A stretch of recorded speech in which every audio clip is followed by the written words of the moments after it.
Bienvenidos a Borrego Político. El día de hoy les vamos a hablar acerca del realismo político. Mi compañero Irving, Campi y yo.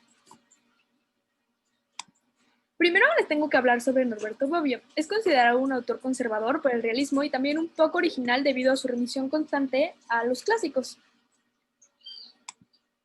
El objeto de estudio del realismo político se estudia de tres dimensiones. Dimensión metodológica, que es el enfoque empírico e histórico. La dimensión ontológica, que es la concepción conflictista de lo político, y por último la dimensión práctica, que son los juicios morales para la eficacia de las acciones políticas. Bueno, la orientación metodológica del realismo político es que el Estado se tiene arriba como una entidad suprema y que el poder está por encima de todo, por lo moral, lo justo, todo. Y debe haber y hay una diferencia constante entre lo que debería ser y lo que realmente es.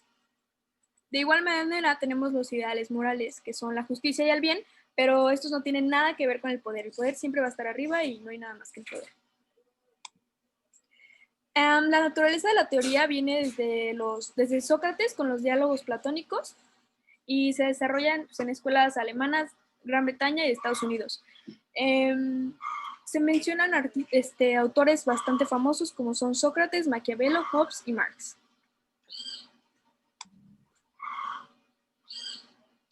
Ok, parte es mía. La discusión pues, más importante dentro del ámbito de lo político ha sido siempre sobre, más bien, si no quién nos gobierna, cómo se nos gobierna.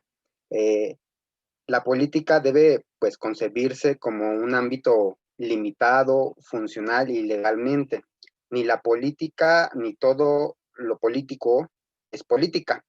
En el mejor de los casos, es el medio en que los hombres han descubierto para evitar la violencia y las guerras, o sea, los conflictos, para alcanzar posteriormente la paz. En otras palabras, pues un estado de tranquilidad. Buena parte de las utopías y de las idealizaciones de una política fundada en estas virtudes dependen de supuestos antropológicos que carecen de todo correlato empírico. ¿Y por qué? Bueno, una teoría política realista debe partir no de los seres humanos en cómo podrían llegar a idealizarse, sino de lo que han sido y de lo que son hasta ahora. Se dice que como seres racionales y virtuosos llegamos a tener ciertas cuestiones pasionales y somos un ser violento y conflictivo por naturaleza. En este sentido, la naturaleza humana puede permitir descubrir los mecanismos legales e institucionales capaces de generar contextos de exigencia que limiten no solo el mal pasivo que padecemos nosotros los seres humanos, sino el mal activo que causa pues estas diferentes características. Y por tanto tenemos vínculos institucionales y legales. Un claro ejemplo de esto, ¿le puedes cambiar, por favor? Es una entrevista realizada por Mauricio Viroli Bobbio, a Bobbio, y apunta que se puede hablar de la política solo como el mantenimiento en una mirada fría sobre la historia. La política, sea cualquier tipo de ideología o cualquier tipo de gobierno, sea monárquico, republicano, es la lucha por el poder. El realismo político ha existido en un Estado que se rige sobre la virtud de los ciudadanos, un Estado que no recurra a la fuerza, supuestamente. El realismo, en otras cosas, es una definición recurrente de que el Estado es aquel ente según el cual es detentador del monopolio de la fuerza legítima. Esta fuerza necesaria porque la mayor parte de los ciudadanos pues no es virtuosa, sino viciosa. He aquí por qué el Estado tiene la necesidad de dicha fuerza. Esta misma concepción política pues la hemos visto ya en otros autores. Se asume que el realismo como instrumento para defender estas utopías, estos valores de paz, esta democracia, estos derechos, pues lo hace a través de una normativa, sobre todo esclareciendo e investigando los medios jurídicos e institucionales más eficaces realizados para garantizarlo. ¿Le puedes pasar a la siguiente slide, por favor? Las críticas. Dentro de las críticas encontramos pues, grandes autores como es Bobbio, Maquiavelo en el siglo XVI, Max, Weber, los grandes realistas de los siglos XIX y XX, y se considera que puede existir la consecuencia de una práctica radical, si estamos en el entendido de que la realidad es dura y hasta cierto punto temible, puede llegarse a la conclusión racional de que entonces debemos tratar con medidas extremas, tan duras y temibles como la realidad misma.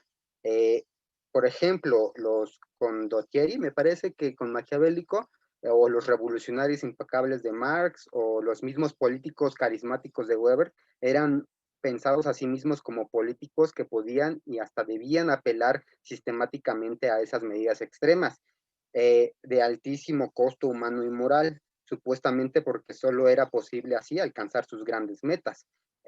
Hay una frase que me gusta mucho que es, más vale, decía Lenin, un final lleno de horror que un horror sin final, sin saber que, bueno, ese horror por el convocado como medio necesario para afirmar el régimen comunista se convertiría precisamente en la causa de exterminio de millones y millones de personas. Entonces nos encontramos aquí en una figura que puede llegarse a interpretar y a radicalizar.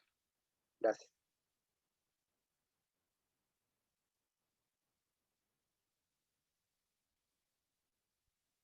No se escucha, Campi. Una disculpa a todos. Por último, podemos ver que lo anterior que se ha mencionado nos ha apoyado a dar con el realismo político que propone Bobbio, que son las principales aportaciones del mismo. Que es un intento primeramente de la conjunción de la izquierda y de la derecha y los movimientos progresistas que tiene, y también tiene que ver con el hecho de que el intento de mantener estos adentro del velo del Estado. ¿Qué quiero decir con esto? Siendo como el supremo ente dentro de la vida pública y las relaciones de poder, siempre tiene que estar conjugando, dividiendo, separando, manteniendo al final del día estas aportaciones. El siguiente, por favor. Gracias. Se dedica en general a ser crítico y contrario a las acciones políticas en muchas ocasiones de los actores públicos que terminan por influir dentro de este ente mayor que es el Estado, que aspiran a conservar o a reformar varios de los aspectos dentro de él. Aquí podemos encontrar varios aspectos. Primeramente se refiere a que puede ser, Bobbio se refiere a que puede ser un realismo político cínico, que se refiere a, en cierta forma, rechazar todas aquellas políticas o ideologías políticas que tengan algún principio y valor. Algo un poco menos radical termina siendo el realismo pragmático, en el cual se aceptan las ideologías políticas y la política per se. Sin embargo, se rechazan como tal totalitariamente sus principios y sus valores. Aunque al final también menciona que estas tienen que ser mencionadas, tienen que ser contempladas y tienen que ser juntadas. Siempre con un principio tanto desesperanzador en el aspecto de que esto que estamos tocando tiende a ser, por los mismos principios y valores que tratamos de ignorar o implementar, dependiendo de dónde estemos, siempre tratarán de imponerse, y pues esto viciará la visión, valga la redundancia, de las personas que quieren implementarlo, y esto hará que no sean del todo críticos o realistas. Agradecemos toda su atención y espero tengan bonita tarde.